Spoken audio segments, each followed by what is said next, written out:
आओ बच्चों, आज हम पढ़ेंगे पाठ 12 भारत दर्शन यात्रा जानकारी। हमारा देश भारत सभ्यता, संस्कृति एवं प्राकृतिक नज़ारों को अपने में समाये हुए है। यहाँ की चारों दिशाओं में अपार जानकारी एवं ज्ञान का खजाना है, जिसे प्रस्तुत पाठ द्वारा अर्जित कराया जा रहा है।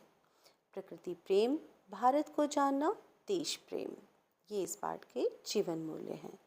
हमारा देश भारत हमें प्राणों से भी प्यारा है। हम अपने देश के बारे में बहुत कुछ जानना चाहते हैं, लेकिन इसके लिए हमें भारत की अलग अलग जगहों पर जाना होगा। तो देर किस बात की, आओ चले भारत दर्शन की अनोखी यात्रा पर। भारत दर्शन की इस यात्रा में सबसे पहले चले दार्जिलिंग। दार्जिलिंग पश्चिम बंगाल का एक खूबसूरत शहर है। यह शहर पहाड़ों पर बसा है। यहाँ से आप हिमालय पर्वत की खूबसूरती नज़दीकी से देख सकते हैं। दार्जिलिंग में टाइगर हिल नामक एक जगह है, जहाँ से हिमालय की सबसे ऊंची चोटियों में से एक कंचनजंगा साफ साफ दिखाई पड़ती है। सुबह के समय जब सूरज की किरणें इस चोटी पर जब जमी बर्फ पर पड़ती हैं, तब उनकी छटा देखते ही बनती है। दार्जिलिंग में पद्मजा नायडू जैविक उद्यान है, जहाँ सफ़ेद तेंदुआ और लाल पांडा देखे जा सकते हैं। यहाँ के नेचुरल हिस्ट्री म्यूजियम में कई प्रकार के पक्षियों, रेंगने वाले जीवों और कीट पतंगों को संरक्षित करके रखा गया है। जब भी दार्जिलिंग जाओ तो वहाँ टॉय ट्रेन की सवारी करना मत भूलना। पहाड़ों पर घुमावदार रास्तों से गुजरती हुई यह ट्रेन आपको पूरी घाटी का दर्शन करा देगी। दार्जिलिंग में कई दर्शनीय मंदिर और मठ भी हैं।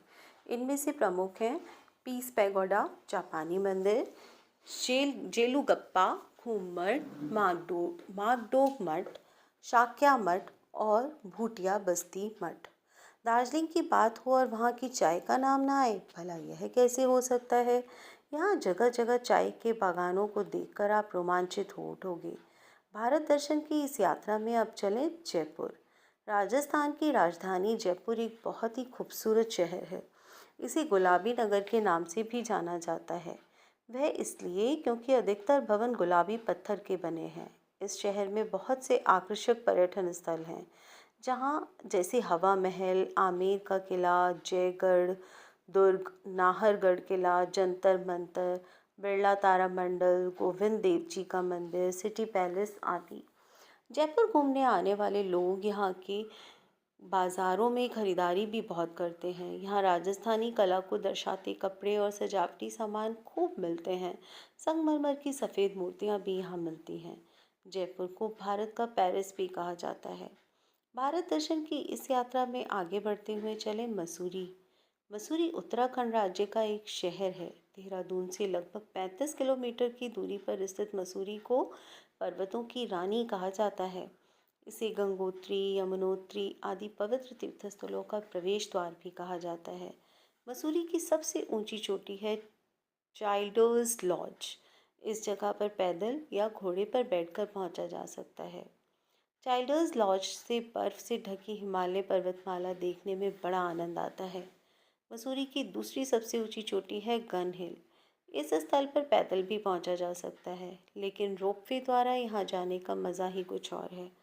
रोपवे से हिमालय की चोटियाँ और दून का अद्भुत नज़ारा दिखाई पड़ता है। मसूरी और इसके आसपास के अन्य दर्शनीय स्थल हैं तिब्बती मंदिर, नाग देवता मंदिर, म्यूनिसिपल गार्डन, कैंपटी फॉल, ज्वालामुखी मंदिर आदि। भारत दर्शन की इस यात्रा में अब चले ऊटी। ऊटी या ऊटकमंडलम तमिलनाडु राज्य का एक रमणीक स्थल है। यह कर्नाटक और तमिलनाडु की सीमा पर बसा शहर है। नीलगिरी पर्वतमाला में बसा हुआ यह स्थल गर्मी के मौसम में पर्यटकों को अपनी ओर आकर्षित करता है। ऊटी आने वाले पर्यटक ऊटी झील में नौकायन का आनंद लेना नहीं भूलते। कुछ लोग इस झील में मछली पकड़ना भी पसंद करते हैं, लेकिन इसके लिए उन्हें झील के अधिकारी से अनुमति लेनी पड़ती है। ऊटी में एक वनस्पति उद्यान है, जहाँ पेड़ पौधों की 600 से अधिक किस्में पाई जाती हैं। इस उद्यान में एक पेड़ के जीवाश्म संभाल कर रखे गए हैं। इसके बारे में कहा जाता है कि यह 2 करोड़ वर्ष पुराना है। ऊटी में सबसे ऊंचा स्थल है डोडा बेटा चोटी। यहाँ से दूर दूर तक के इलाके साफ दिखाई देते हैं। ऊटी के आसपास भी कई दर्शनीय स्थल हैं, जिनमें है प्रमुख है कोटागिरी, कलहट्टी जलप्रपात, मधुमलाई वन्यजीव अभयारण्य आदि।